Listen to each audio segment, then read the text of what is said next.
Good morning, everyone. It is Wednesday, November the 8th, and it is the last day you're going to see some sun for a while. It may pop out a little bit, but mainly cloudy weather coming in. Now, as I said in the comments here to start off, I'm going to get a little creative here. I'm going to probably just add this to the end of the show because I realized basically what I did was I added something in that's a different source on OBS, if you want to get technical, which I'm not good at. And I didn't add my microphone, but I want to talk about what it's going to be. So I'll just add this after the 7-day and we'll just see how it all works out. How about that? Let's go ahead and take a look outside right now. We have mostly clear skies. Temperature just updated to 72. We were at 65, so let the big warm up commence. Temperatures across the state in the 70s. I think Homa has like a lazy sensor or something. They're always a little bit further behind than us. So 66 down there. I don't know. Mid 80s for highs today though. About 86 degrees, kind of like yesterday. Persistence, same thing going on here. Lots of sunshine and some humidity. Moisture is returning, but still yet today we don't see a ton of cloud cover. It looks like we are going to easily get up to around 86 degrees. I don't think anyone sees 90 today, but we'll be keeping an eye on those thermometers. It feels like 90. I'm not going to lie. It's a little too warm for me. But tonight we cool back into the mid 60s. You can see less cloud cover to the south means slightly cooler air down there, again, like we saw yesterday. And it looks like that is going to be the trend, although we all get socked in with clouds here soon enough. Temperatures to start tomorrow near 60. You can see on this that we are going to have those clouds really kind of thicken up and get dense here across the area by 5 a.m. But in the wee hours of the morning, we'll see some clearer skies down to the south. Another thing you notice is little green patches on there. That is actually rain that's going to start moving in. And then we get the yellow and the red. It looks so encouraging. And yes, it is coming, but I don't think we're going to see the massive totals, which we weren't really saying that. I think a half an inch to an inch still looks pretty likely. Some areas, especially further south and east, may be a little closer to a quarter to a half an inch, but rain is moving in. It looks like Thursday, late evening, after, pretty much any plan is finished for the evening. I think we're going to see that rain move in. So Thursday night into Friday, that's when the showers return. And look at this. We actually have some thunderstorms showing up on the SPC outlook. It looks like tomorrow there could be a few storms, again, late evening and beyond. So the look ahead for the next few days, check this out here. The jet stream starts to pull in that moisture. We get the combination of the Gulf and the Pacific moisture. That's what we need to get this rain stacked up across the area.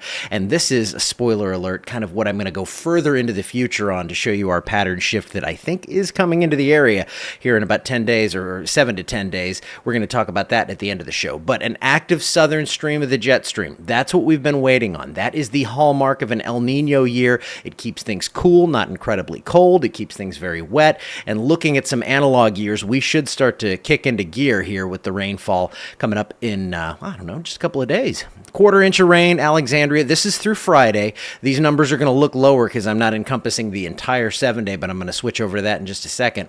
An inch and a quarter or so, maybe a little more up around Shreveport. So definitely a trend toward more rain from this initial wave as you get further west. But then when we go through the entire 7 days, through next Tuesday, you can see that these rain chances are going to continue. They're going to increase the totals in the area. And I think we're going to actually see some pretty respectable rainfall totals over the entire week. It's not going to be a heavy rain, which we don't, yes, we need a heavy rainfall, but we don't want this to all fall at once. If we can kind of get the ground wet and then we start to get in those heavier rains, well, that'll be just fine.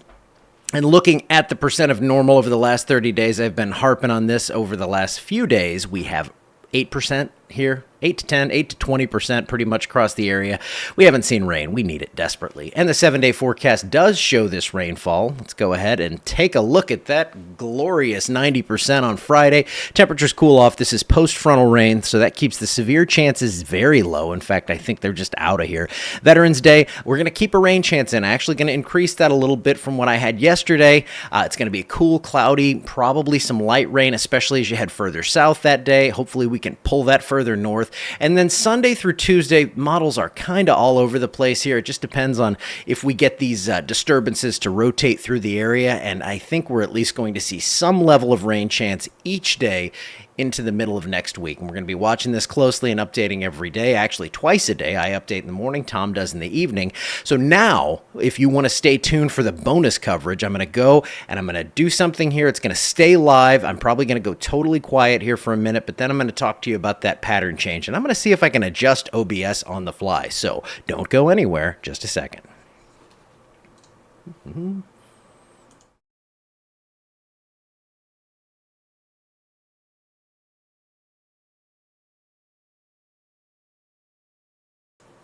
Okay, now this is totally a test. I hope you can hear me. Let me go ahead. I can't actually look at the comments. I have hosed myself there. So I'm going to just go for it. And we're going to keep my face off this. But what I wanted to show you was the trend of this is an ensemble forecast. So this is an average wind speed. You see, this is the jet stream right here. You can see that jet stream is well to our north. This is right now. The southern stream is not very active, but we do have changes coming in on the way. Yes, my wife confirms we can hear. Okay, so I'm going to take you through this and show you the change here. So notice that jet stream, even now we get it to dip. That's the northern stream. When that starts to kind of poke down into the area, that's when we start to get the rain showers and thunderstorms possibly develop Friday and last into Saturday. But watch this. This is just a general overview of things, and notice what happens. We're 10 days out here, but this southern stream of the jet returns, and this has really been this is something that's showing up on the ensembles. Even if they disagree on the details, all of the extended models are showing this subtropical jet stream really cranking up, and that is what we need right there from about 10 to 16 days out. That general trend is going to keep things pretty wet. It looks like we're going to get busy here. We're going to transition to that El Nino type pattern, and that is the good news I had for you. So that's what I wanted to do. Hey, I added the microphone in. It wasn't that big of a deal. And now I think I'm going to go ahead and move on. I'll see you back here tomorrow. Don't forget to check out Tom. He will have an updated 7-day forecast later on this afternoon, and I'll be back here tomorrow morning. See you then.